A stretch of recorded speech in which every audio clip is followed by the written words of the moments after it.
Bienvenido al canal de YouTube de Acercate a la Vida. Esperamos que disfrutes de este mensaje y puedas compartirlo con quienes necesitan escucharlo. No olvides suscribirte y hacer clic en la campanita para no perderte de nuestras actualizaciones. Titulé el mensaje esta mañana, Bajo la lluvia sin paraguas. Lo primero que pregunto es, ¿a quién les gusta andar bajo la lluvia sin paraguas? A ver, levante la mano. Muy bien. ¿Cuántos se mojaron la semana pasada? A ver. Algunos se mojaron porque les gusta y a otros porque los agarró la lluvia, ¿no es cierto? A otros los agarró la lluvia. A algunos los agarró afuera y a otros los agarró adentro. Eso fue lo peor, ¿sí? A varios nos agarró atajando el agua adentro, ¿sí? Pero bueno, hablaba con Luis Bongiorno la semana pasada porque en medio de la lluvia, Luis y Sara, que siempre pasan por acá a visitarnos porque andan haciendo sus trámites y caminando mucho por la ciudad, pasó Luis caminando y todos le decíamos, Luis, no salga, está lloviendo. Y canchero Luis el domingo me decía, me encanta caminar bajo la lluvia. Y como fue terco y salió, terminó metiendo las patas hasta acá en el agua para cruzar la calle y conseguir un taxi para volver a su casa. Pero dice, pero a mí me encanta caminar bajo la lluvia. Y de verdad que es lindo, ¿no es cierto? Caminar bajo la lluvia. Vamos a leer Isaías capítulo 30. Voy a leer en la Nueva Versión Internacional los primeros 2 versículos y después salto al 18. Y dice así, el Señor ha dictado esta sentencia. Ay de los hijos rebeldes que ejecutan planes que no son míos, que hacen alianzas contrarias a mi espíritu, que amontonan pecado sobre pecado, que bajan a Egipto sin consultarme para buscar la protección de Faraón y se refugian bajo la sombra de Egipto. Por eso el Señor los espera para tenerles piedad. Por eso se levanta para mostrarles compasión. Porque el Señor es un Dios de justicia. Dichosos todos los que en Él esperan. Pueblo de Sión que habitas en Jerusalén, ya no llorarás más. El Dios de piedad se apiadará de ti cuando clames pidiendo ayuda. Tan pronto como te oiga, te responderá. Aunque el Señor te dé pan de adversidad y agua de aflicción, tus maestros no se esconderán más. Con tus propios ojos lo verás. Ya sea que te desvíes a la derecha o a la izquierda, tus oídos percibirán a tus espaldas una voz que te dirá, este es el camino, síguelo. Entonces profanarás tus ídolos enchapados en plata y tus imágenes revestidas de oro. Los arrojarás como trapo impuro y les dirás, fuera de aquí. El Señor te enviará lluvia para la semilla que siembres en la tierra y el alimento que produzca la tierra será suculento y ¿qué más dice? Y abundante. En aquel día tu ganado pasará en extensas praderas. Los bueyes y los burros que trabajan la tierra comerán el mejor grano, arrojado al aire con pala y rastrillo. En el día de la gran masacre, cuando caigan las torres, habrá arroyos y corrientes de agua en toda montaña alta y en toda colina elevada. Cuando el Señor ponga una venda en la fractura de su pueblo y sane las heridas que le causó, brillará la luna como el sol y será la luz del sol 7 veces más intensa como la luz de 7 días enteros. ¿Cuánto dicen amén? Padre, recibimos tu palabra en el nombre de Jesús. Y Señor, nosotros que creemos que tu palabra es esa semilla que cae en tierra fértil y germina y echa raíces profundas, pero Señor, su planta crece y da fruto abundante y esa palabra prospera en el propósito para el cual ha sido enviada. Y Señor, nosotros creemos que así será esta palabra en nuestras vidas hoy y dará fruto abundante al 100 por 1 para tu gloria, Señor. Que así sea. Amén y amén. ¿Cuántos dicen amén conmigo? Amén. Bueno, como te decía, a mí me gustan mucho los días de lluvia. Y me mojo menos de lo que me gustaría porque habitualmente la lluvia no me encuentra listo y disponible para mojarme, ¿sí? El otro día cuando nos agarró la lluvia estábamos trabajando, así que más que salir a mojarnos y disfrutar, estábamos sufriendo por las canaletas tapadas y por la poca capacidad de desagüe que tienen los sistemas de nuestros edificios, porque no está preparada nuestra zona en general para esa cantidad de agua que cae habitualmente toda junta en los últimos años. Y siempre nos agarra una vez al año, una vez cada 2 años, esas lluvias que hacen estallar todo. Pero si no fuera por eso, yo me iría a meter debajo del agua, a empaparse y disfrutarse. Más en verano, con el calor que hace, ir a meterse debajo del agua está maravilloso. Qué lindo es caminar bajo la lluvia sin paraguas y empaparse por completo. Y yo creo que el favor de Dios es como esa lluvia que te agarra sin paraguas. Y eso es lo que Dios quiere, empaparte por completo de su lluvia, empaparte por completo de su favor, de su bendición. Y qué mejor que el favor de Dios te encuentre sin paraguas y que te encuentre en el ojo de la tormenta, en el lugar donde va a caer toda su lluvia, toda su bendición. Asociamos a la tormenta como algo feo a veces, ¿no? Pero en realidad tormenta nos describe algo abundante, poderoso, excesivo, ¿sí? Nos acordábamos ayer con Juani, mi hijo, ayer lo llevé a la peluquería, así que nos hicimos el mismo corte pero al revés. Él se lo hizo cortito a los costados y se dejó el pelo arriba y yo me lo hice al revés. Nos quedó bárbaro, ¿no es cierto? Gracias. Y entonces, después obviamente vienen los elogios, qué lindo que te quedó. Y nos acordábamos que hace algunos años atrás, seguramente Emilio vos también te vas a acordar, le decíamos tormenta de facha, ¿no? Toda la facha junta. Te cayó toda la facha encima. Y él nos decía, no, facha no, solo tormenta. Le parecía que la palabra facha era una mala palabra, fea. Y entonces él nos decía, no, solo tormenta. Y la hermana entonces preguntó, ¿y qué es tormenta de facha? Y bueno, es eso, que toda la facha te caiga junta, ¿sí? Yo anhelo la tormenta del favor de Dios, que todo el favor se derrame por completo. Que todo lo que Dios quiere derramar sobre tu vida se derrame plenamente. El profeta le está hablando a un pueblo que ha estado lejos de su Dios, ¿sí? Isaías viene hablándole a un pueblo que le da la espalda a Dios, que va permanentemente detrás de otros dioses, que le pone condiciones a Dios. Y no leí todo el pasaje para no hacerlo tan extenso, pero entre los versículos 2 y 18, Dios va describiendo cómo el pueblo ha tenido una actitud constante de negarse a escuchar la voz de Dios y que hasta han llegado a decirle a los profetas, no nos digan esas cosas feas, díganos cosas lindas, llénennos de ilusión, le dicen, no nos hablen de condenación, háblenos de cosas lindas. Y Dios le habla a un pueblo que no quiere escuchar, pero le habla de nuevo con un mensaje de esperanza.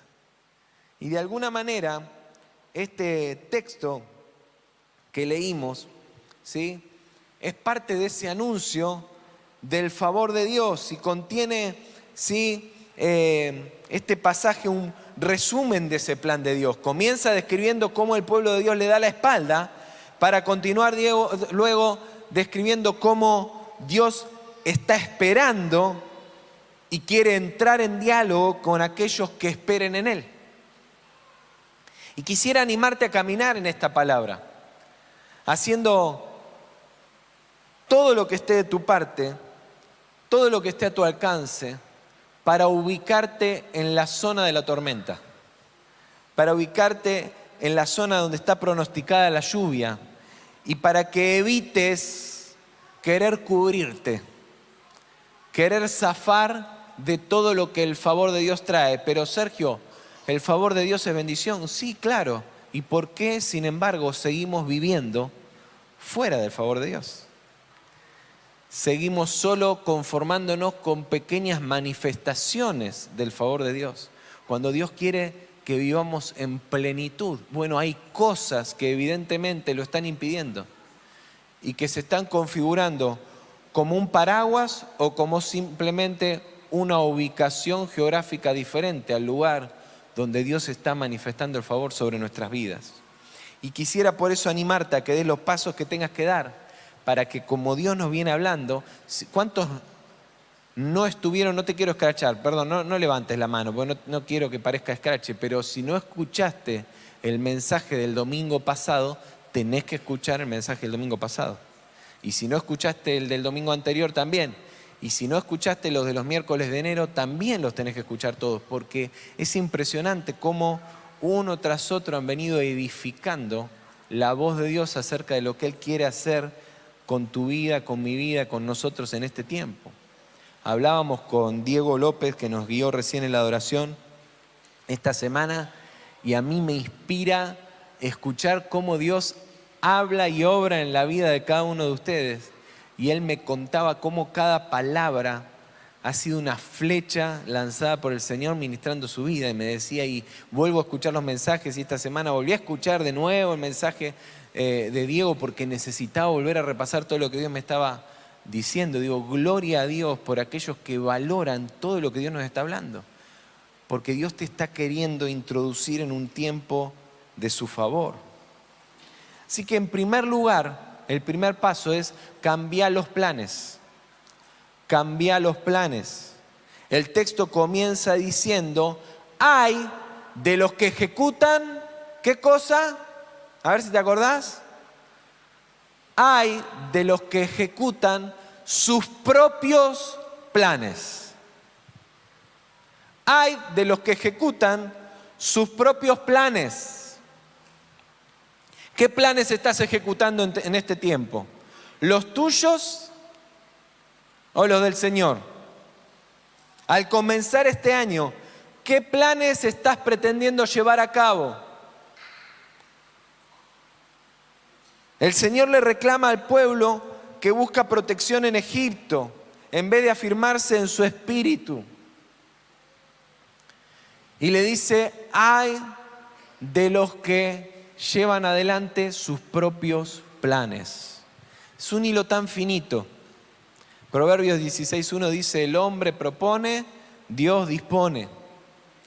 Y Dios nos da la libertad de proponer. Dios nos da la libertad de hacer planes. El problema es cuando nosotros decidimos caminar en nuestros planes y solo pedirle a Dios que su favor caiga a favor, valga la redundancia, de nuestros planes.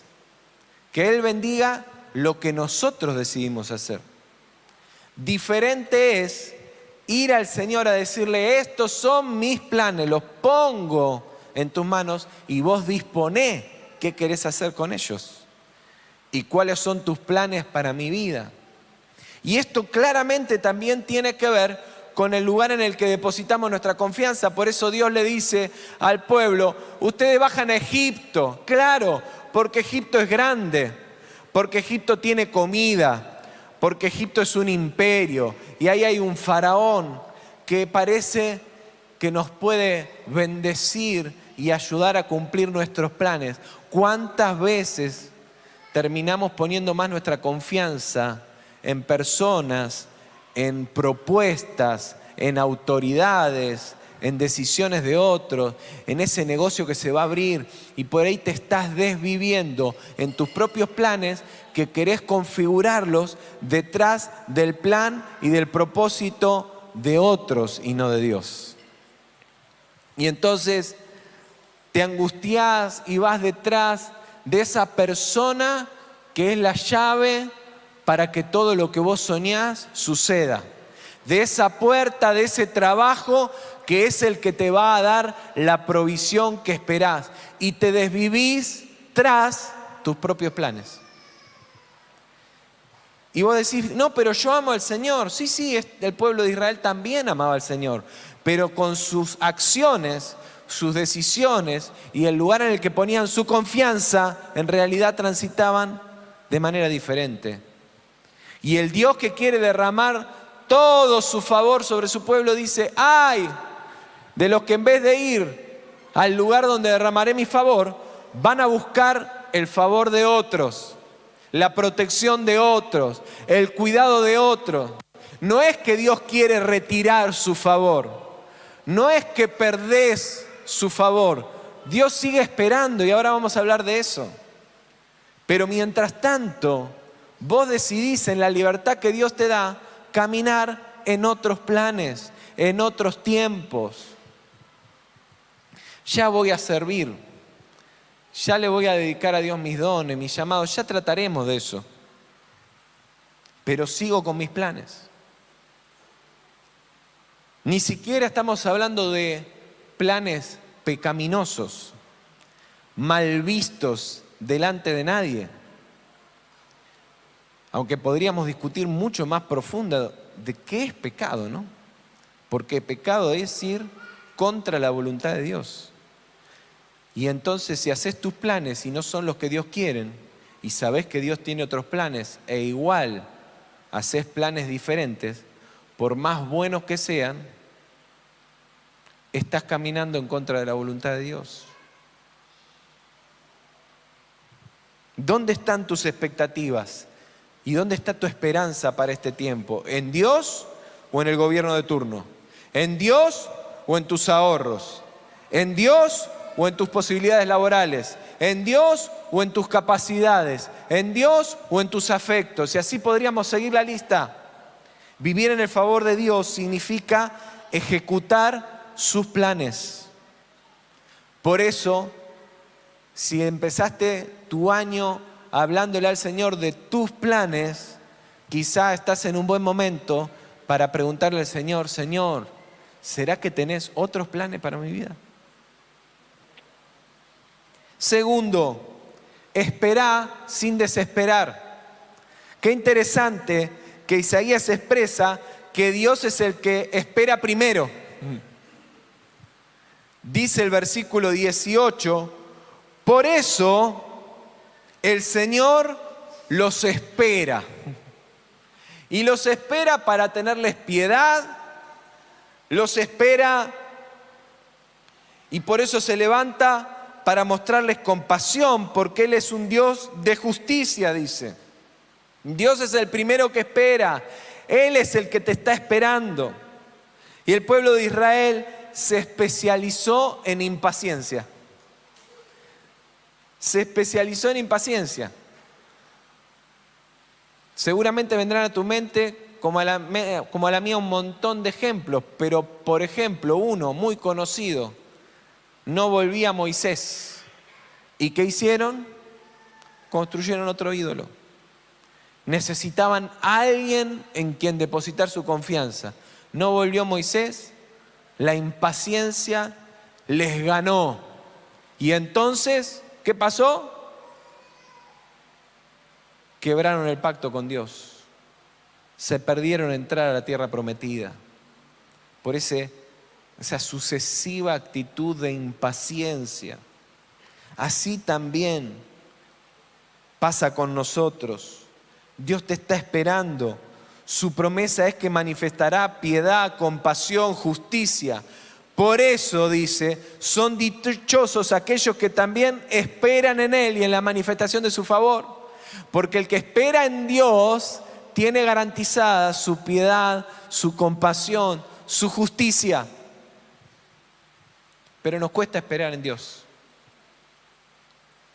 Yo lo estoy esperando a Dios, pero que me responda. Lo estoy esperando a Dios, pero que resuelva lo que quiero. Lo estoy esperando a Dios, pero siempre hay un pero. Todo lo que haces para Dios, toda actitud de honra, piedad, búsqueda, adoración, servicio, amor, es en realidad un acto de reciprocidad con Dios.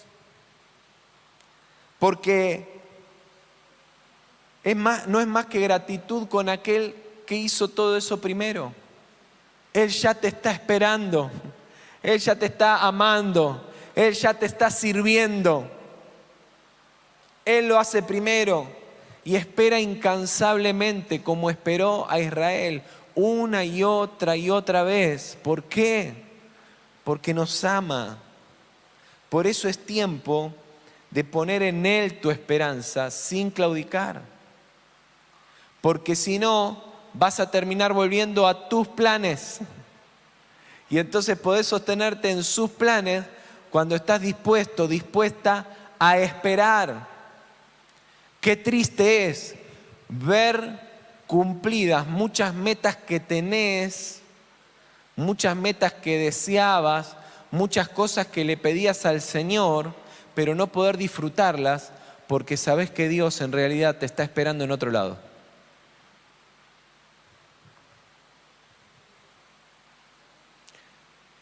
Qué buena pregunta para hacerte. ¿Dónde te está esperando Dios?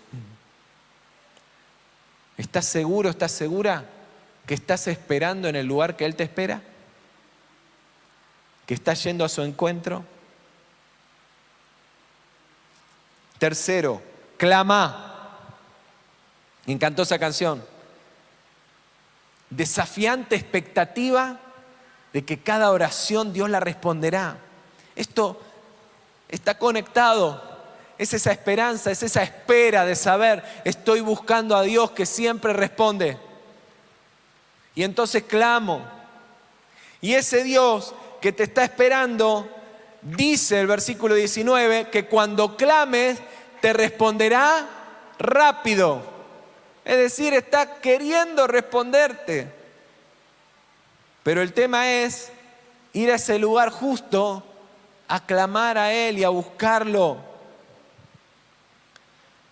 El clamor alinea tu espíritu con el Espíritu de Dios. El clamor conecta tus planes, procesa tu voluntad, te prepara para su bendición y la desata. ¿Por qué? Porque el clamor no le tuerce la voluntad de Dios, sino la tuya, sino la mía. Y te prepara y dispone para la lluvia de Dios que viene sobre tu vida. Por eso dice la palabra que Dios está listo, esperando, dispuesto para venir en tu ayuda cuando clames.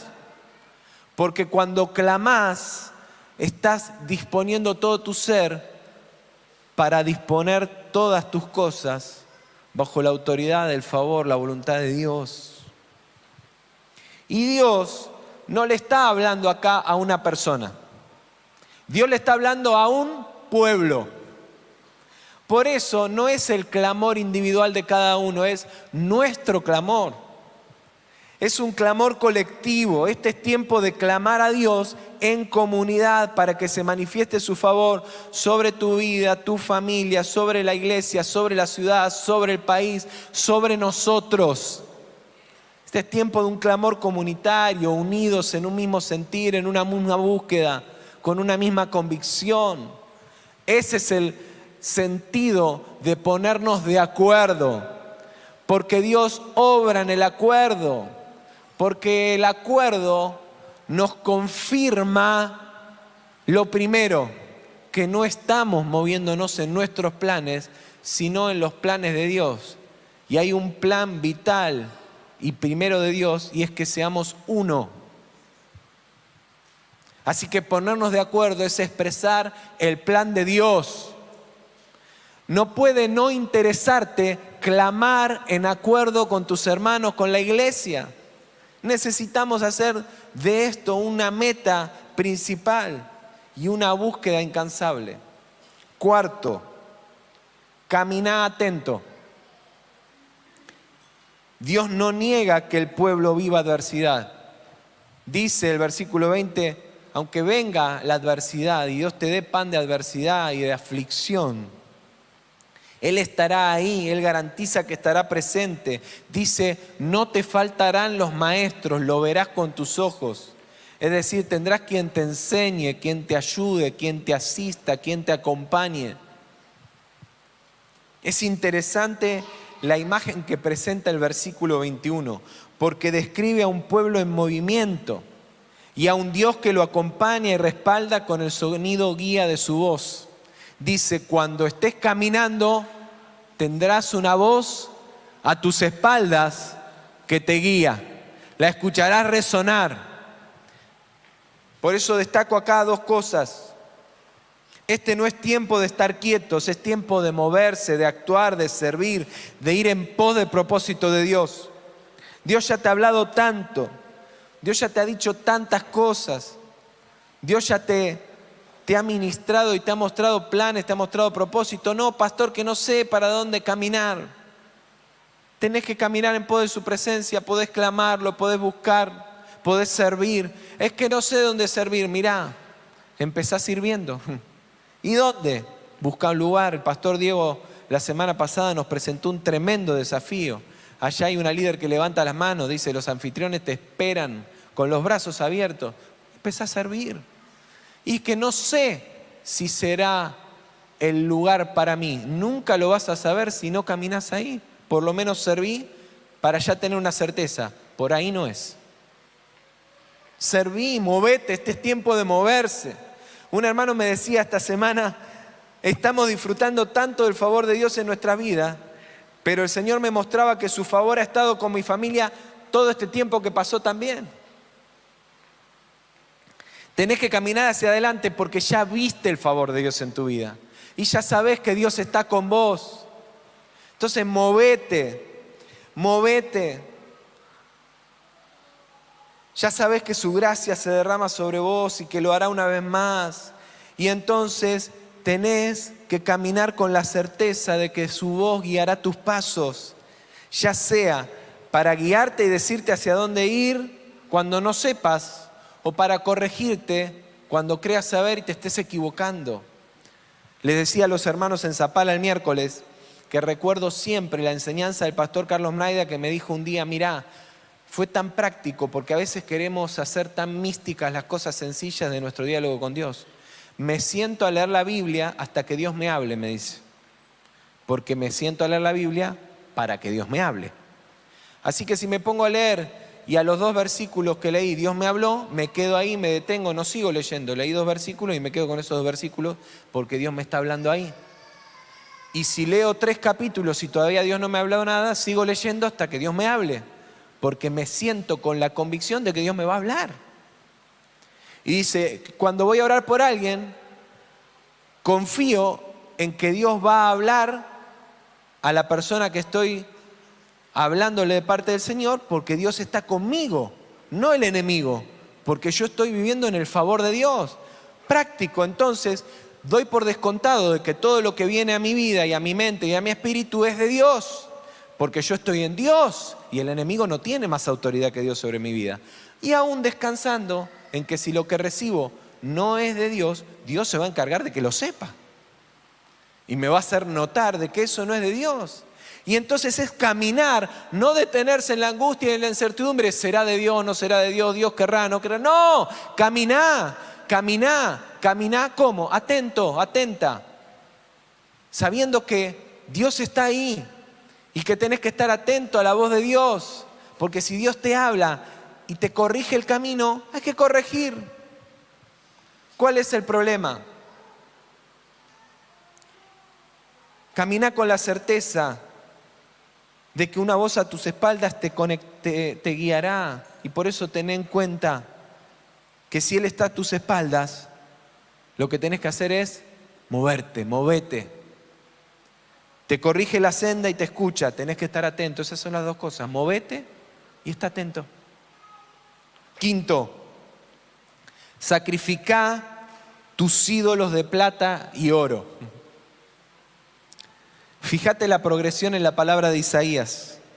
Es en esa dinámica de un Dios que espera y enseña a su pueblo a esperar, que escucha su clamor y actúa, que lo guía mientras camina, que entonces también el pueblo es movido a santidad, a consagración, a mayor pureza, a quitar sus ídolos.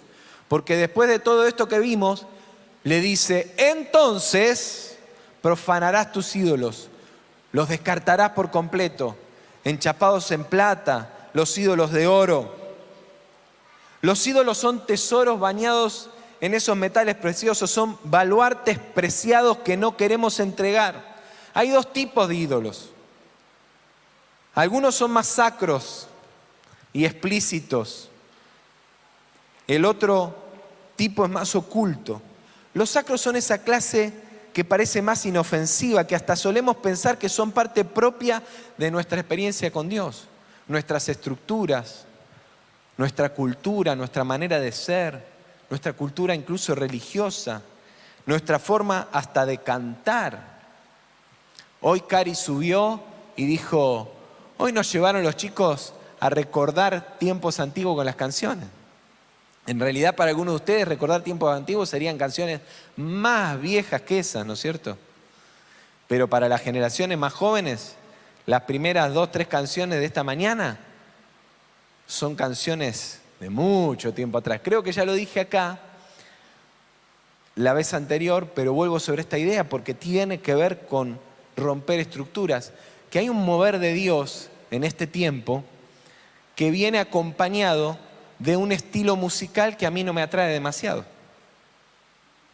Una forma de cantar que por momentos me aburre. Me aburre porque es muy repetitiva y me aburre porque es muy simple. Y a mí que me gusta la música, las 3 notas simples no me gustan demasiado. Y además me gustan para una canción en todo caso, ¿no? Pero no que todas las canciones tengan exactamente el mismo formato y se canten de la misma manera. Y entonces yo me puedo plantar en mi convicción de que Dios se manifiesta en su multiforme gracia de la manera que Él quiere. Así que me puedo parar a esperar que Dios se manifieste en la forma que a mí me gusta. Porque si Dios lo puede hacer de otra manera, Dios, hacelo como a mí me gusta. Sin embargo, tengo que reconocer que veo en eso que ocurre algo de Dios que va más allá del estilo musical. Y estaría buenísimo que Dios lo haga de otra forma, pero también estaría buenísimo que a mí no me importe la forma más que lo que Dios quiere derramar sobre mi vida.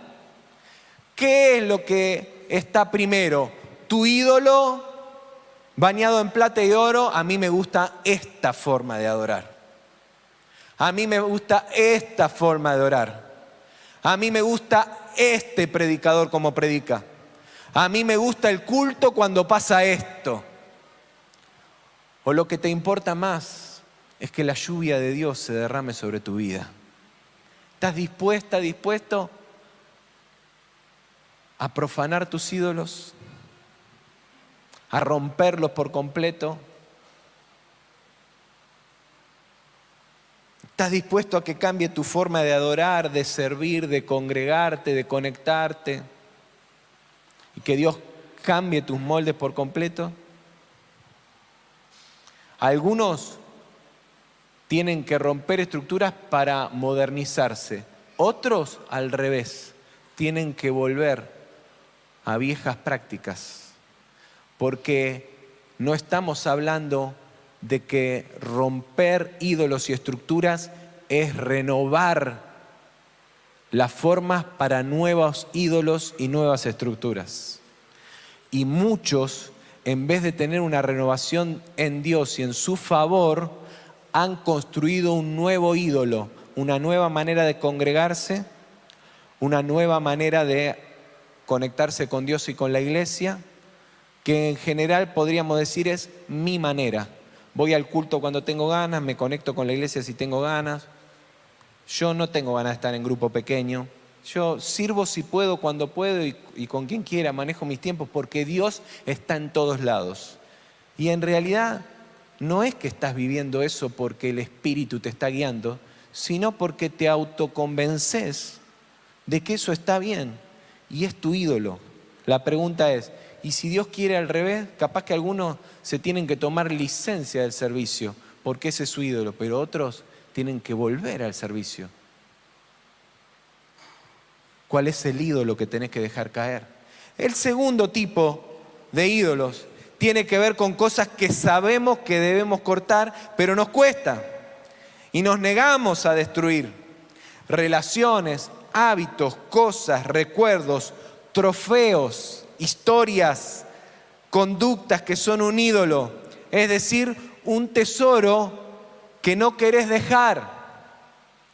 A mí me impacta cuando de pronto personas transformadas por el Señor cuando cuentan sus anécdotas de la vieja vida, te cuentan sus tesoros, sus trofeos de una forma de ser y una conducta vieja que no está buena delante del Señor, que está reprobada por el Señor y que hoy no la vivo más, pero cuando la recuerdo digo, ¡oh, qué copado!, ¿no?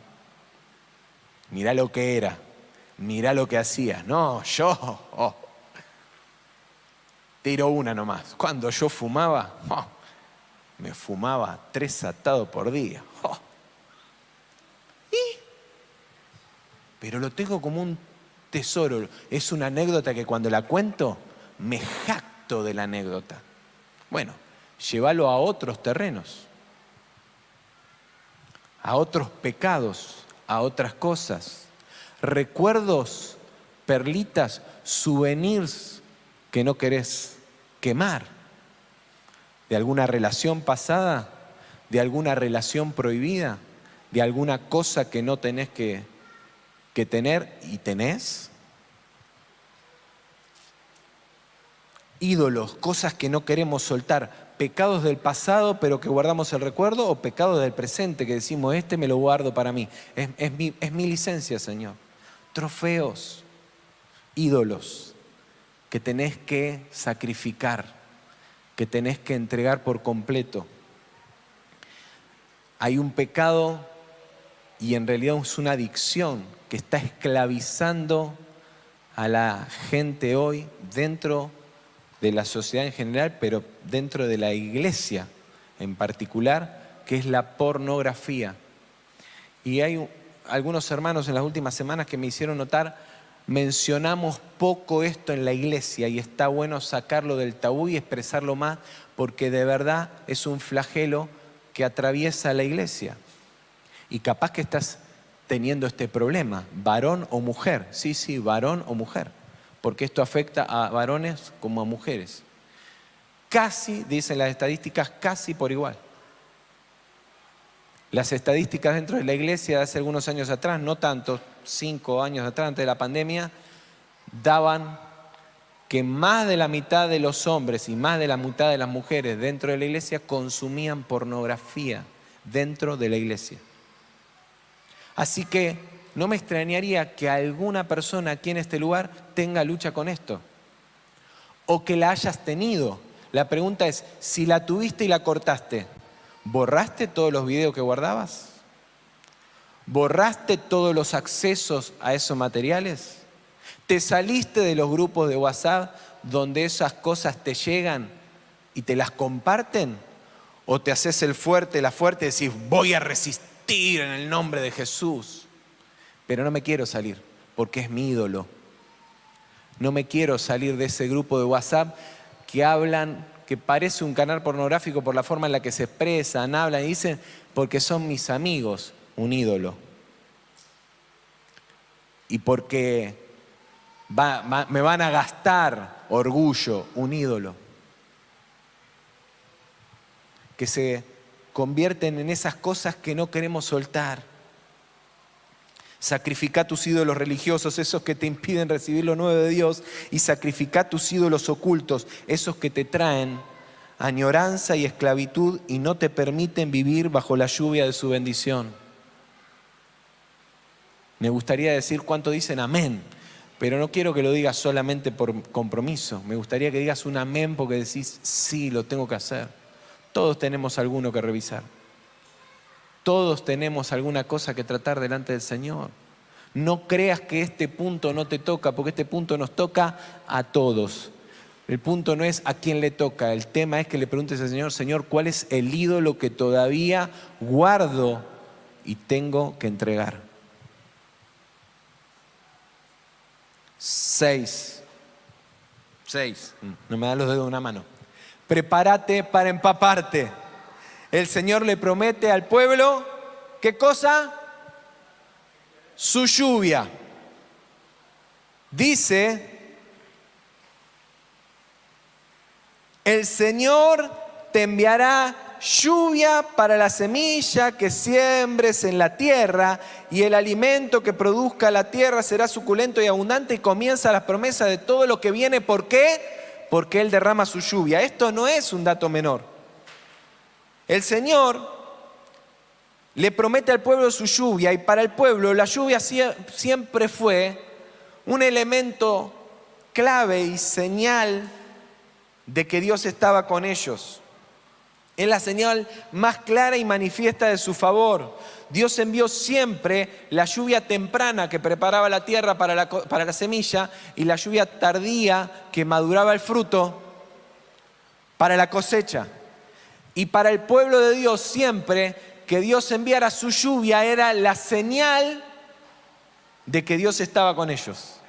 La señal de que su gracia se derramaba sobre sus vidas. Dios quiere desatar su favor y hacer caer una lluvia que traiga sobre tu vida prosperidad. La lluvia es señal y propulsora de la bendición sobreabundante de Dios sobre vos. Y Él quiere que sea una insignia justamente que glorifique su nombre en medio de la adversidad. Dice que aún en los momentos donde todo esté cayendo y derribándose, dice, va a haber arroyos y ríos corriendo desde las altas montañas. Promesa de Dios. Prepárate para ser bañado de toda la bendición de Dios. ¿Cuántos dicen amén?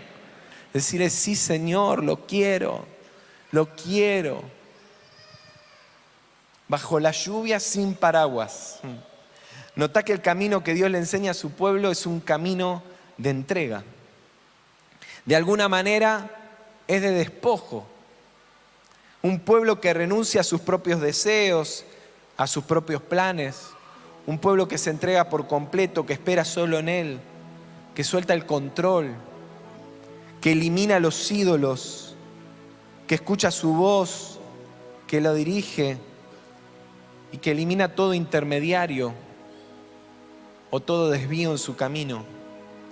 Podría parecer que quedás desprotegida, desprotegido, pero caminar este camino es el que te afirma y confirma en tu confianza en Dios. Y te coloca y dispone bajo su gracia, sin intermediación, sin obstáculos, bajo su lluvia, sin paraguas. Yo quiero invitarte a que cierres tus ojos. Yo te bendigo en el nombre de Jesús para que la gracia de Dios se derrame sobre tu vida. Te bendigo para que puedas caminar su voluntad, aprendiendo a esperar en Él, clamando por su favor, escuchando su voz, sacrificando tus ídolos y empapándote de su bendición, que te haga no solo acreedor, poseedor, benefactor de su bendición y de su gracia, sino también un instrumento de gracia para bendecir a todos los que están a tu alrededor. ¿Cuántos reciben esta bendición? Decí amén, amén.